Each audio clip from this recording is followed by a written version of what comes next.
Saudara, Forum Purnawirawan TNI mendesak parlemen merespons surat usulan pemakzulan Wakil Presiden Gibran Rakabuming Raka. DPR dan MPR menyebut akan mengkaji surat itu.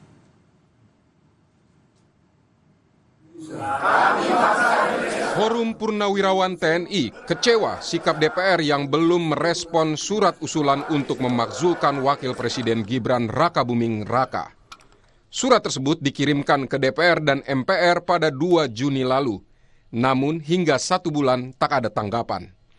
Forum Purnawirawan TNI pun mengancam menduduki komplek MPR DPR jika tak ada respons sama sekali dari parlemen. Kalau sudah kita dekati dengan cara yang sopan, tapi ternyata diabaikan, nggak ada langkah lagi kecuali kita ambil secara paksa.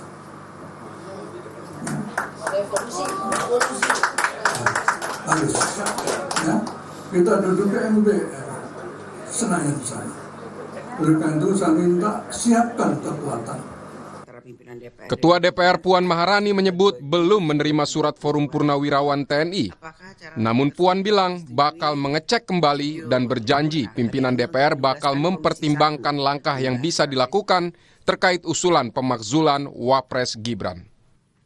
Terkait dengan surat, kita akan cek kembali apakah bisa langkah-langkah apa yang akan dilakukan, dan tentu saja kita akan proses nantinya dengan sebaik-baiknya. Belum ada. Wakil Ketua MPR Edi Suparno menyebut telah menerima surat Forum Purnawirawan terkait usulan pemakzulan Gibran. Namun pimpinan MPR masih menunggu kajian dari Sekretariat Jenderal MPR soal tindak lanjut surat tersebut.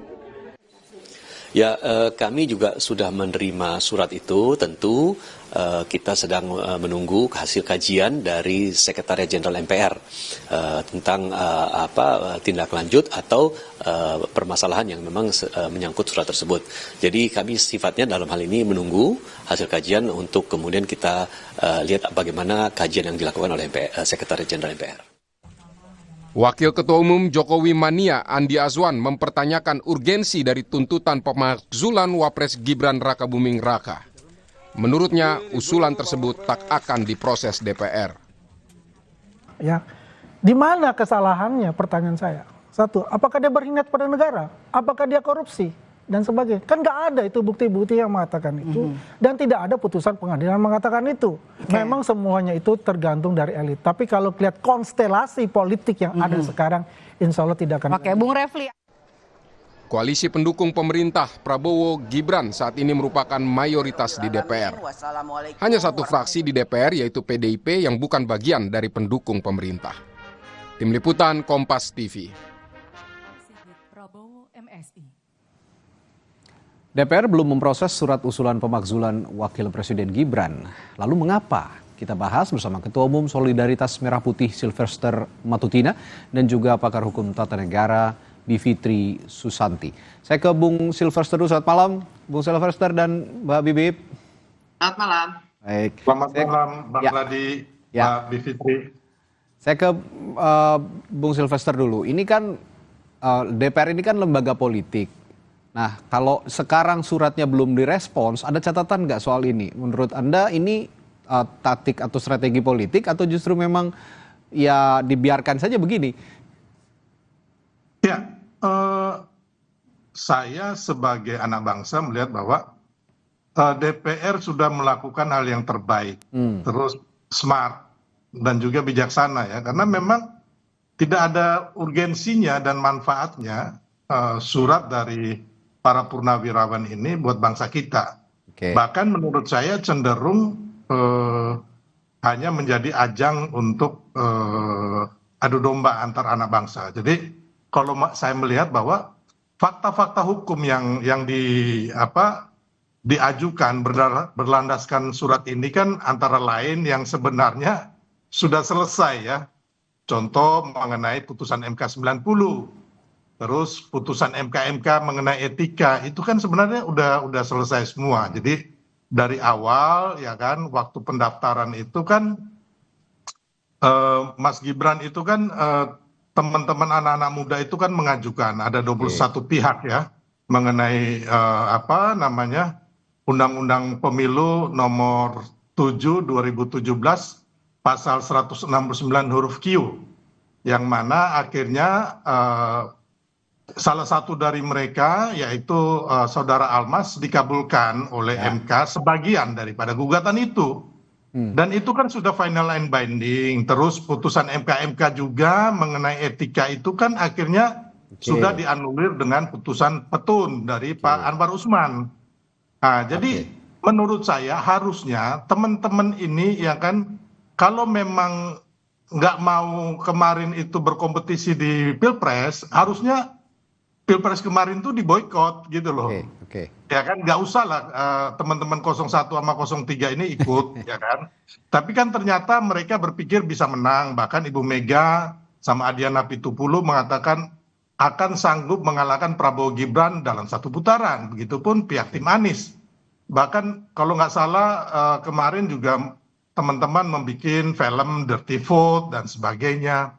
Kan harusnya ini kan ya udah, kalau memang nggak mau berkompetisi takut kalah ya boikot dong. Terus yang kedua ya kan, kalau memang kemarin kan sudah setuju, sudah ada deklarasi di KPU siap menang siap kalah ya kan. Terus ada lagi hasil Pilpres itu kan digugat oleh 01 dan 03. Saya nggak tahu teman-teman ini kan di situ ada pengacara-pengacara hebat, ahli tata negara hebat. Artinya kalian kalah kan berarti salah sendiri. Terus yang kedua, bahkan ada satu kali lagi mereka melakukan gugatan di petun, ya kan, agar Prabowo Gibran ini dikalahkan lah, nggak dilantik. Terus ada lagi, tapi yang saya lihat memang teman-teman ini baik ada pengacara sekarang juga yang mensomasi Gibran. Terus para jenderal ini menurut saya nggak kesatria. Karena apa? Mereka sendiri setelah Pilpres, mereka itu menggeruduk KPU. Minta agar Pilpres itu diulang. Karena katanya ada kecurangan.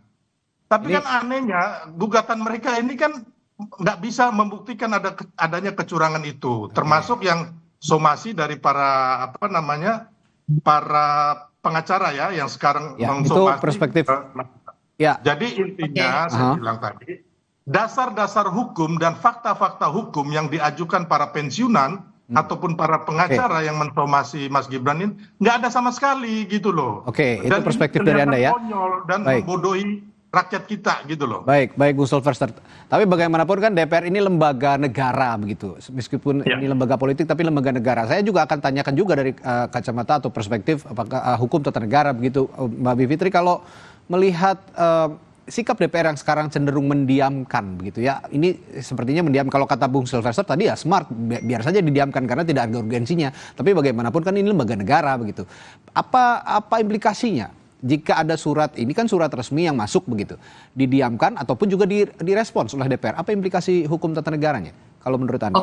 Baik. Jadi kita fokusnya ke hari ini ya.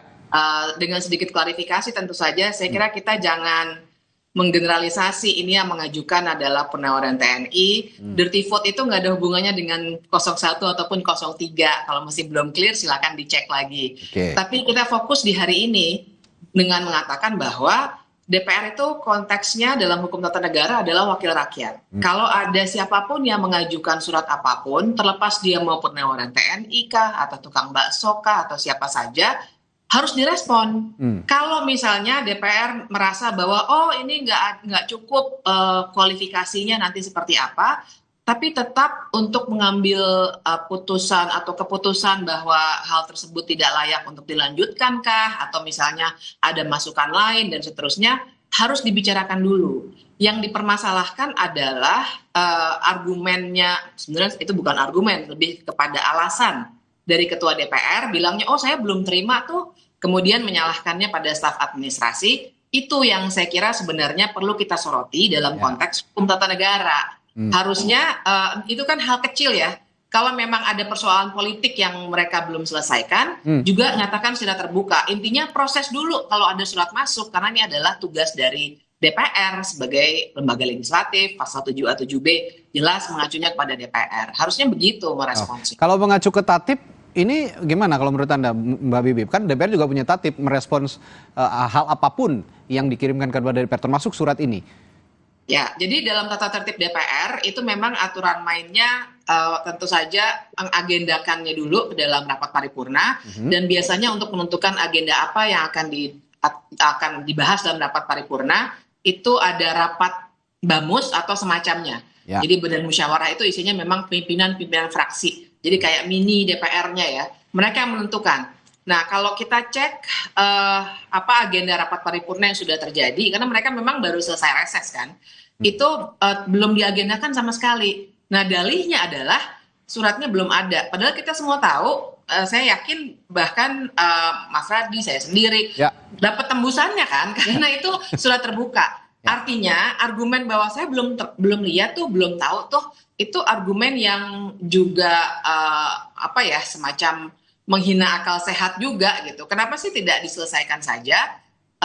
Sekali lagi, kalau saya dalam posisi normatif dulu untuk melihat aspek hukum tata negaranya. Nah, dalam konteks hukum tata negara, tinggal kalau tidak disetujui ternyata, karena ini memang semua tergantung pada koalisi Kim plusnya Prabowo, dan kelihatannya solid sekali di DPR gitu. Jadi memang sulit ditembus. Tapi pun dalam situasi itu, bahas dulu. Karena memang prosedur di tata tertib DPR seperti itu. Kalau mau ditolak, silakan ditolak. Tapi bahas dulu, respon dulu. Gitu. Oke.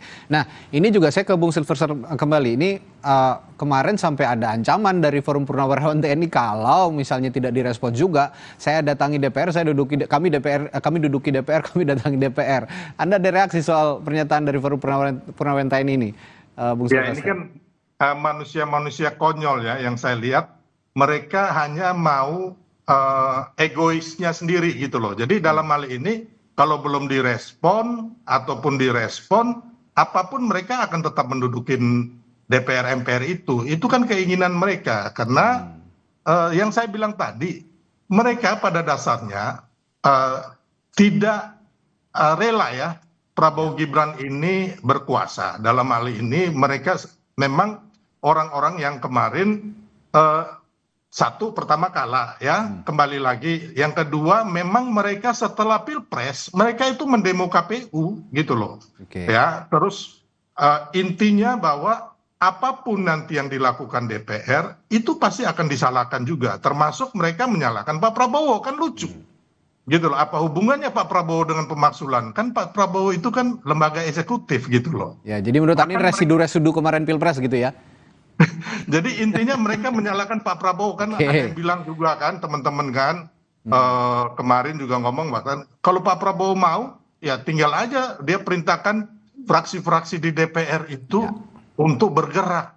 Nah ini kan gila gitu loh. Bangsa ini dibangun dengan cara-cara yang menurut saya narasi-narasi yang tidak mendidik buat bangsa kita gitu loh. Bung Silverster, organisasi Anda ini kan mendukung pemerintahan Prabowo Gibran tentu saja begitu ya. Nah, tapi saya ingin tanyakan juga bagaimana organisasi Anda ini juga menyeimbangkan dukungan terhadap Presiden Prabowo dengan isu pemakzulan Wapres Gibran ini yang berpotensi justru sepertinya kalau tidak direspons juga akan menciptakan kegaduhan.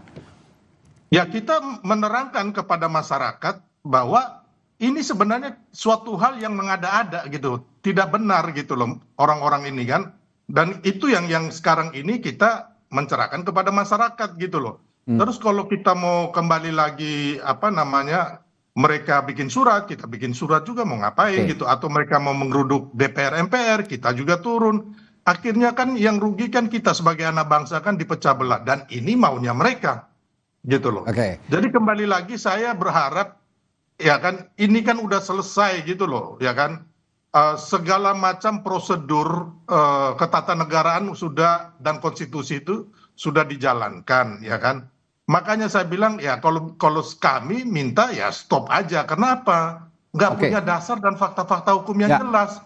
Kalau memang mau lagi kita bertempur di 2029 itu aja sih. Gitu. Saya coba masuk ke substansi sebenarnya surat usulan pemakzulan ini, Mbak Bibip. Kalau menurut Anda, apakah argumen hukum yang diajukan Forum Purnawirawan TNI, saya bicara Forum Purnawirawan karena saat ini yang mengajukan itu begitu ya, dalam surat usulan pemakzulan Gibran ini seperti yang dikatakan mereka ada pelanggaran etika pencalonan, lalu juga ada tidak memenuhi syarat konstitusional yang katanya diatur pada pasal 7 Undang-Undang Dasar 1945 seperti item-itemnya pengkhianatan terhadap negara, korupsi, penyuapan, tindak pidana berat atau perbuatan tercela. Apakah unsur-unsur itu ada yang nyantol lah sedikitnya di kondisi sekarang ini? Ya, jadi pasal 7A itu memang panjang ya, tidak hanya penyuapan, pengkhianatan, tapi juga ada 2 celah tuh, yang namanya perbuatan tercela itu satu, satu lagi adalah tidak lagi memenuhi syarat sebagai wakil presiden ataupun presiden, tergantung siapa yang mau diajukan.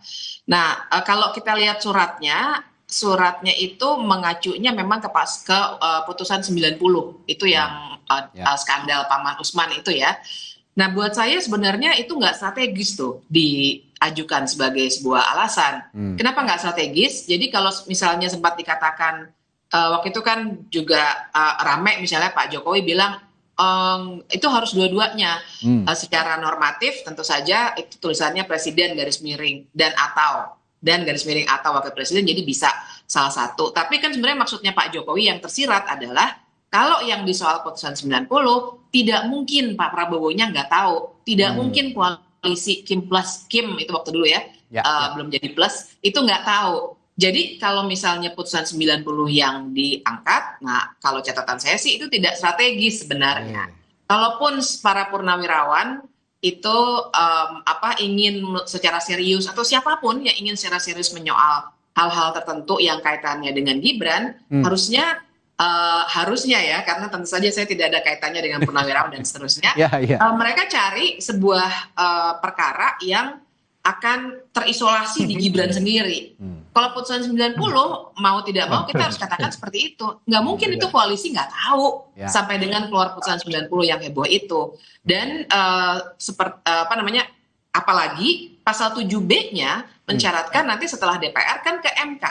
Jadi nggak strategis kalau misalnya kita bawa ke MK atau DPR ya yang membawanya ke MK kalau mereka setuju, MK pasti akan bilang putusan 90 ini nggak pernah dikoreksi. Jadi kami juga tidak bisa bilang sudah terjadi pelanggaran, ini adalah perbuatan tercela atau yang lainnya yang mungkin nanti mereka akan kualifikasi.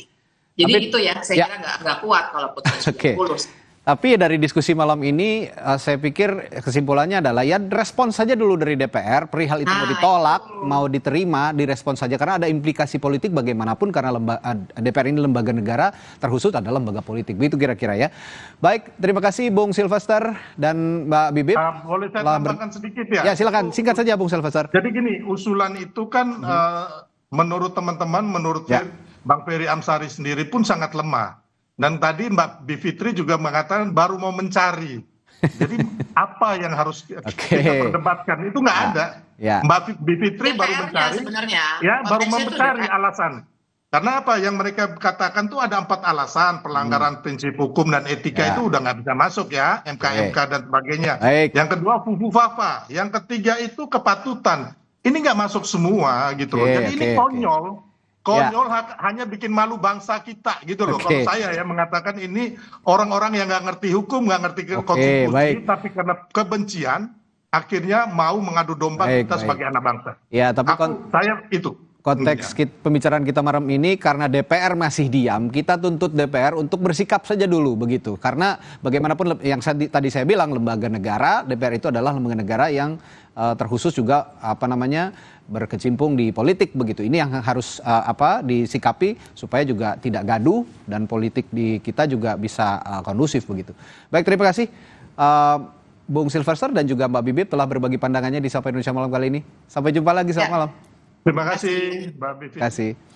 Saudara, setelah jeda kami punya topik lain yang akan dibahas. Seorang ibu di Pedurenan Mustika Jaya, Kota Bekasi, Jawa Barat alami kelumpuhan total sejak 9 bulan lalu pasca jalani operasi sesar di RSUD Bekasi pada September 2024. Lalu kita ulas lengkapnya setelah jeda berikut ini.